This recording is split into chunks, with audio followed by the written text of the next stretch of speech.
할렐루야. 사랑하는 대강의 가족 여러분, 오늘 하루도 하나님의 말씀과 동행하는 삶이 되길 소망합니다. 오늘 함께 나눌 하나님의 말씀은 여호수아 12장 7절에서 8절 말씀입니다.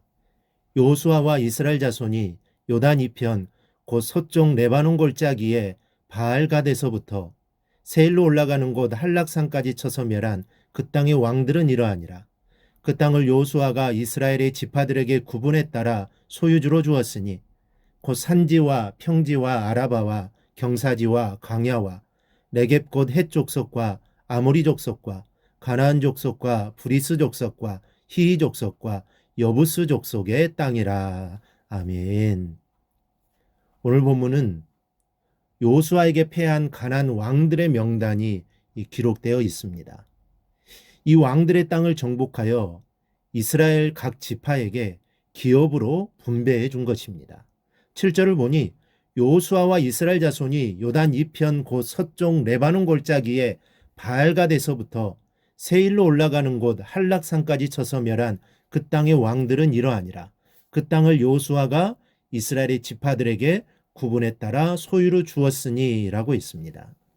가나안 땅을 정복하여 여호수아가 이스라엘 지파에게 기업으로 주었다 그랬습니다. 이 본문에서 우리는 귀한 교훈을 깨닫게 됩니다. 먼저 아이성 전투의 패배에서 얻은 교훈은 너무 소중했습니다. 9절 이하에는 여호수아가 정복한 나라의 이름을 언급하고 있습니다. 하나는 여리고 왕이요, 하나는 베델 곁에 아이 왕이요 라고 말합니다.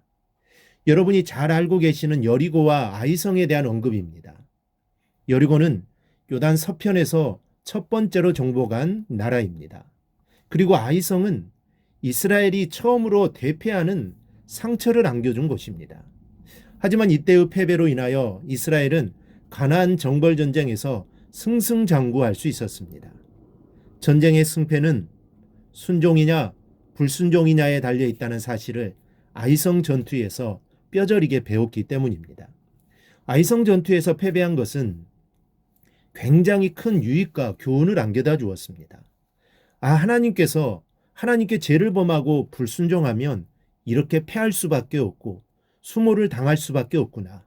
이 패배의 교훈은 양약이 되어서 이후 이스라엘은 전쟁에서 전승가도의 길을 달릴 수 있게 되었던 것을 믿으시기 바랍니다.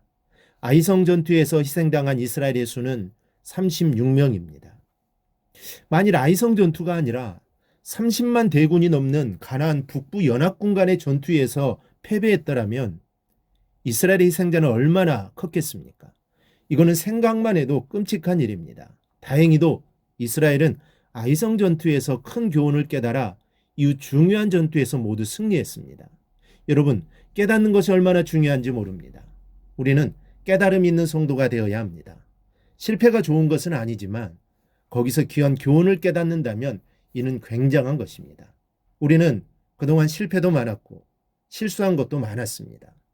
돌아보면 부끄러운 모습들입니다. 그러나 거기서 귀한 교훈을 발견하고 깨닫는 은혜가 있기를 바랍니다.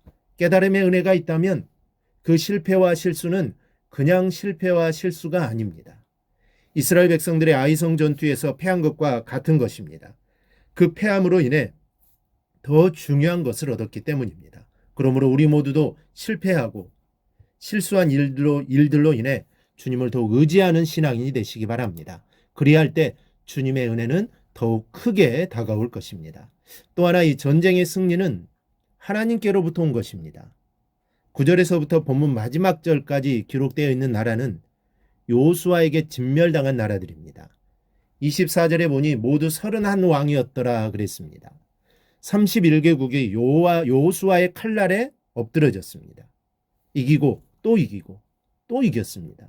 그리하여 가나안 족속을 진멸하고 정복을 달성한 것입니다.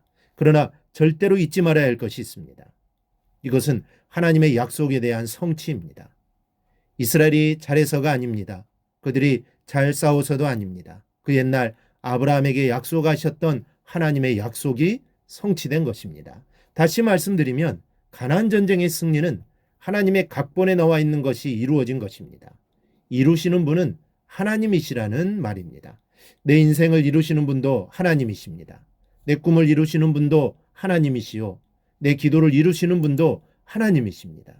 내가 한 것처럼 느껴지지만 그렇지 않습니다. 모든 것이 하나님이 하신 것이고 모든 것이 하나님의 은혜입니다. 그러므로 그 하나님을 믿고 의지하는 자, 그에게 승리가 보장된 것을 믿으시기 바랍니다. 그런 마음으로 나아가는 자가 하나님과 함께 하시는 것입니다. 이 사실을 우리가 절대로 잊지 말고 우리의 인생을 살아갈 수 있기를 바랍니다. 2022년 새로운 한 해가 시작되었습니다. 이 새로운 한 해를 우리가 승리의 길로 우리가 살아갈 수 있는 것은 오직 하나님만을 믿고 하나님만을 의지하는 것입니다. 즉 우리의 인생을 하나님께 맡기는 것입니다. 나보다 나를 더 잘 아시고 나보다 내 앞길을 더 잘 아시는 하나님께 우리가 모든 걸 맡기고 나아갈 때 우리의 2022년 새로운 한 해가 반드시 승리의 삶이 될 것입니다. 하나님의 각본대로 하나님의 뜻대로 우리의 인생이 나아가게 될 것입니다. 우리가 이 사실을 1년 내내 절대로 잊어서는 안 됩니다. 오직 하나님만을 믿고 의지하는 자, 그에게 승리가 보장된다는 이 사실을 믿고 올 한 해도 하나님 안에 또 하나님 말씀 안에 살아가는 우리 모두가 될 수 있기를 주님의 이름으로 축원합니다. 오늘 묵상한 말씀을 굳게 잡고 삶으로 실천하며 살아내는 대강의 모든 성도들이 되기를 축복합니다.